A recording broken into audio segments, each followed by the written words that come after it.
بسم الله الرحمن الرحیم.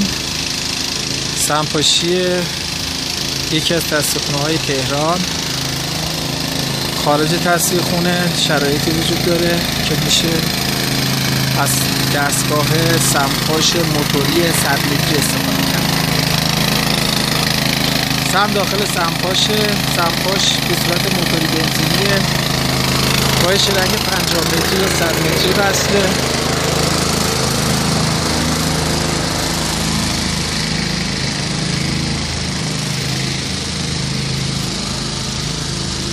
کارگران مجهز به وسایل حفاظت برقی هستند.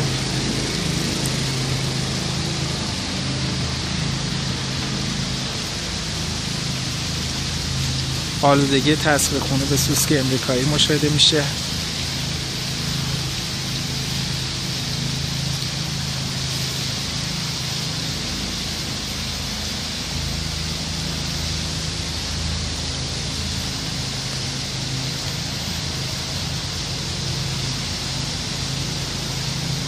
عقب‌تر وایسا.